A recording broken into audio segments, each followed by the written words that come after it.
Assalamualaikum warahmatullahi wabarakatuh. Saudara-saudaraku, para follower, liker, supporter Kang Guru Kreasi, dan mungkin Anda sebagai hater yang sebetulnya banyak memberikan manfaat, kontribusi yang begitu konstruktif dalam pengembangan channel Kang Guru Kreasi, terutama hari ini sejak tayang video ini di channel Kang Guru yang satu itu, karakteristik muslim, sudah 100.000 subscriber. Jazakumullahu khairan kasiro atas kebaikan dan amal bakti, amal ibadah saudara-saudara sekalian. Sesuai dengan namanya Saka Amal Bakti yang baru terbentuk di Kota Madya Bandung, tentunya hari ini Kang Guru selaku pramuka, yang di dalamnya pramuka itu ada Saka Wana Bakti. Saka Wana Bakti itu saka kehutanan, ya, dimana di situ membahas tentang seluk-beluk kehutanan, termasuk perkebunan dan lain sebagainya. Oleh karena itu Kang Guru ingin berbagi dalam kesempatan ini tentang apa, ya?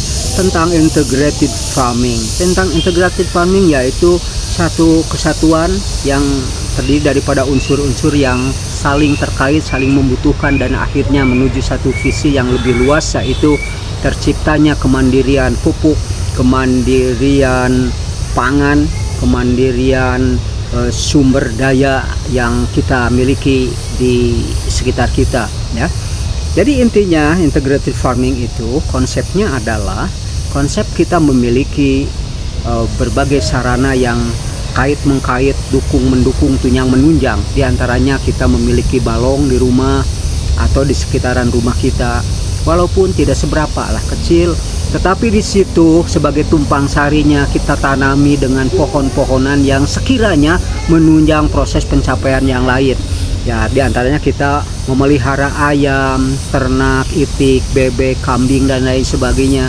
Semuanya itu memang sarana bisnis, tetapi tidak semata-mata untuk dijadikan sebagai lahan bisnis, tapi ada satu kandungan makna yang harus kita berikan, yang harus kita edukasi, yaitu di situ ada semacam kohenya, seperti kohe ayam, kohe kerbon, kohe sapi.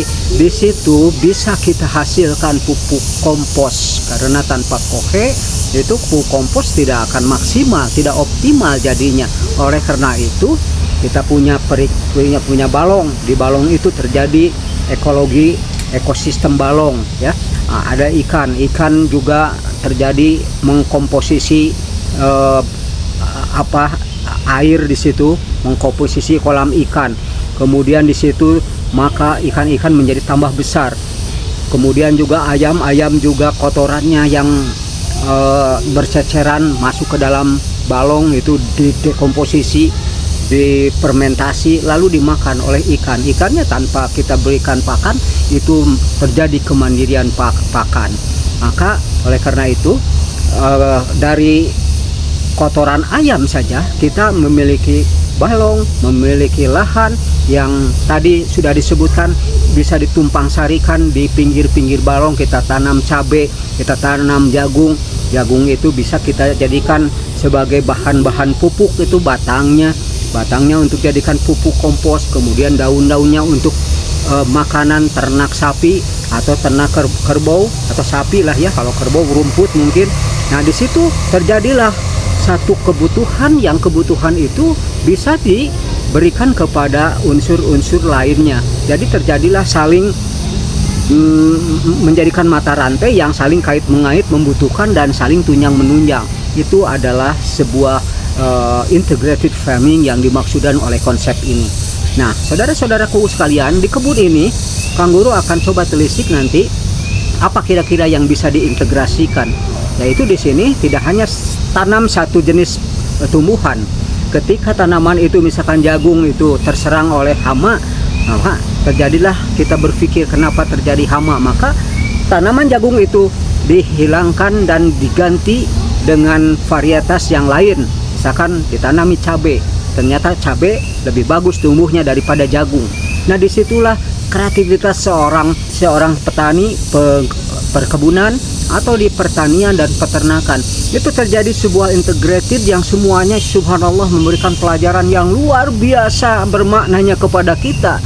Manakala kita dititipi amanat, memang berat sih mengurus kebun seluas ini, tapi tatkala kita ikhlas untuk beramal, nanti material atau unsur finansial akan datang sebagai bonus, karena kita ini telaten dengan lingkungan kita cinta dengan lingkungan kita menghargai alam yang dititipkan oleh Allah, sehingga ekosistem terjadi secara harmoni, maka terjadilah sebuah lingkungan yang saling tunyang menunyang, turut saling dukung mendukung, dan terjadilah keseimbangan alam ya.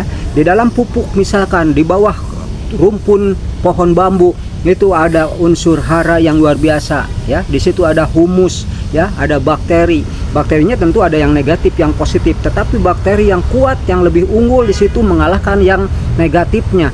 Nah, disitulah kita harus tahu bahwa di situ ada bakteri yang positif yang bisa kita manfaatkan untuk tumbuh-tumbuhan kita.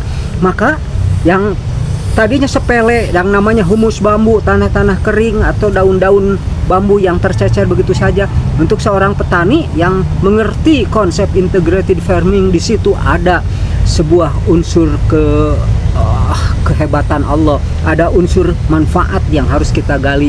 Nah, itu adalah sebagai media tanam yang luar biasa. Yuk kita telisik hari ini apa saja yang kita bisa manfaatkan, unsur-unsur hara yang bisa kita jadikan sebagai media tanam di lahan perkebunan ini. Let's go together. Di pohon ini muncul jamur karena pelapukan, dan ini merupakan satu pertanda bahwa pohon yang sudah lapuk dan mengeluarkan jamur ini sudah terdekomposisi secara alami. Dan pertama-tama Kang Guru mengupasnya sedikit-sedikit kulit itu sehingga terkelupas. Lalu Kang Guru akan coba rekayasa bagaimana proses pengolahan kulit batang pohon yang lapuk ini sehingga menjadi media tanam yang dahsyat. Dan kebetulan Kang Guru punya tanah berupa humus bambu yang kemarin diambil dari dapuran bambu di kebun Kang Guru. Kita campurkan, kita aduk sehingga lebih merata lagi ya. Lalu kita siapkan bibit pohon cabai. Dalam hal ini Kang Guru pergunakan. Kan cukup mudah ya saudara-saudara. Dan jangan lupa siramkan larutan E4 supaya lebih mempercepat proses penguraian. Nah, di bawah tumpukan ini merupakan pupuk kompos alami. Nah, ini merupakan pupuk kompos sejati, pupuk kompos alami yang bisa kita jadikan sebagai media tanam. Ini banyak bakteri-bakteri yang kuat, banyak mikroorganisme terdapat di sekitar ini. Jadi jika kita ingin pembenah tanah yang alami, tidak perlu pakai pupuk-pupuk kimiawi sebenarnya ya, karena ya boleh-boleh saja tapi mahal kan. Tapi dengan cara menggunakan ini gembur ya, dan ini banyak bakteri positifnya ya, mikroorganisme di sini tumbuh sehingga daun-daun di sekitar ini tuh kelihatannya sangat hijau ya. Jadi di sini sudah secara alami terjadi pengomposan ya. Ini adalah pohon yang sudah tumbang dan subhanallah ya, sudah lama sekali sehingga terjadi ini banyak ada jamurnya ya. Ini kalau sudah tumbuh jamur ini seperti ini berarti telah terjadi sebuah pengomposan yang luar biasa. Ini ada binatang-binatang yang hidup di dalamnya. Kalau sudah ada binatang seperti ini berarti di sini ada unsur hara dan kandungan banyak unsur haranya dan kandungan zat-zat yang berguna untuk kesuburan tanaman ya. Nah, untuk sementara sekian aja dulu untuk pelajaran integrated farming untuk kakak-kakak, adik-adik pramuka. Semoga bermanfaat. Wassalamualaikum warahmatullahi wabarakatuh. Salam pramuka.